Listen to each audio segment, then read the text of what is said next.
आजकल के जीवन में कर्जा लेना, ऋण लेना एक बहुत नॉर्मल सी बात हो गई है, मगर कर्जे को उतारते समय हमें बहुत ही दिक्कतें आती हैं। मैंने जो ज्ञान इस विषय में जो प्राप्त किया है, वो मैं आपके साथ शेयर करता हूं। हो सकता है इस ज्ञान की वजह से आपका कर्ज भी जल्दी उतर जाए या कर्ज उतारने में आपको बहुत ही मदद मिलेगी। ये जो मैं आपको बता रहा हूं, ये सिर्फ इस उपाय से कर्ज ही नहीं उतरेगा, बल्कि साथ ही साथ आपको धन प्राप्ति भी यानी आय वृद्धि भी होते रहेगी।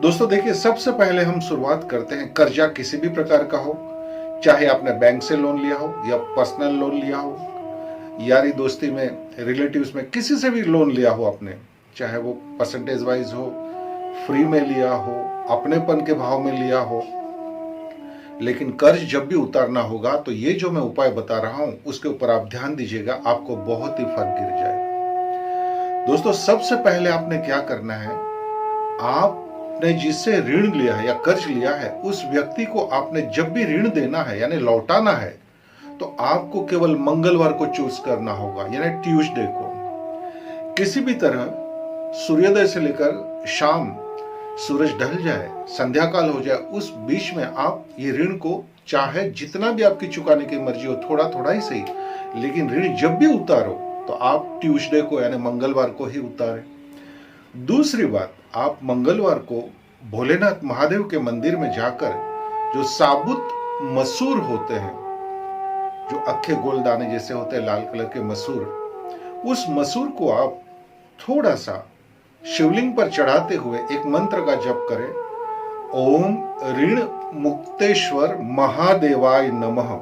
इस मंत्र को याद कर लीजिए, मैं फिर से एक बार बोलता हूं, ओम ऋण मुक्तेश्वर महादेवाय नमः। हो सके तो आप 108 मसूर के साबुत दाने ले लीजिए, अपने घर में ही ये उपाय करके जाएं और 108 बार ये मंत्र को बोलते हुए उस मसूर के जो दाने आपने लिए हैं, 108 दाने और 108 मंत्र जप, उस पर हर मंत्र के बाद या 108 मंत्र जब आपके पूर्ण हो जाए तो हल्के से उस दानों के ऊपर फूंक मार दीजिए और वही दाने आप शिवलिंग के ऊपर चढ़ाए और यही मंत्र बोले, कम से कम 9 बार या 21 बार ये मंत्र जरूर बोले और शिवलिंग पर चढ़ा दीजिए। उसके बाद आपको जो भी जल चढ़ाना हो, बेलपत्र चढ़ाना हो, आपकी इच्छा पे निर्भर करता है। महादेव के सामने अपना फोरहेड और अपना नोज फर्श के ऊपर उस मंदिर में जरूर टिका कर आए। और साथ ही साथ आपने एक दो बात और भी ध्यान में देनी है कि जीवन में जिसे भी कर्जा चुकाना है उसको केवल और केवल मंगलवार को ही आप चुकाए। और कभी कभी हमें क्या होता है कि सोना गिरवी रखकर या सोना बेचकर हमें पैसे जमा करना पड़ता है, तो ये हमारे लिए सूर्य को बहुत कमजोर कर देता है। तो आपने क्या करना चाहिए, जब भी आप सोना गिरवी रखते हो या बेचते हो, उससे जो आपको पैसा प्राप्त होता है, उस पैसे में से थोड़ा सा सोना खरीद लीजिए, चाहे वो 1 ग्राम ही क्यों ना हो। तो ये जो सोना गिरवी रखना या बेचने का जो दोष है वो आपको नहीं लगेगा। वो सोने को आप घर लेकर आकर अपनी तिजोरी में या जहां पैसे रखते हो वहां रख दीजिएगा। इसको आप सदा याद रखिएगा। मंगलवार के दिन किसी हनुमान मंदिर के पास जाए।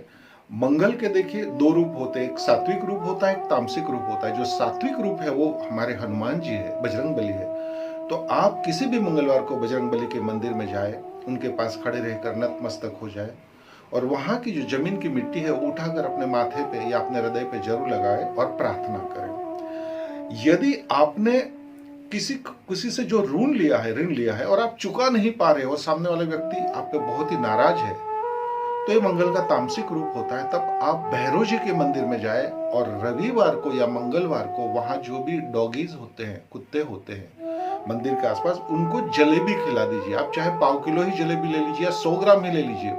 ये सारी जलेबी जो है आप अलग अलग कुत्ते को वहां पे खिला दीजिए। आप मेरा यकीन मानिए दोस्तों, सामने वाला व्यक्ति चाहे कितना भी गुस्से में हो, आपसे वो शांति से बात करेगा और आपके पास ऋण चुकाने के लिए जल्द ही धन का बंदोबस्त हो जाएगा। ये मेरा यकीन मानिए दोस्तों।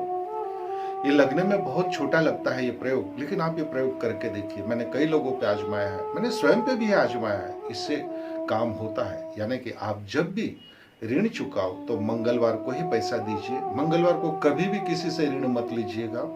वो ऋण उतारने में आपको बहुत तकलीफ आती है।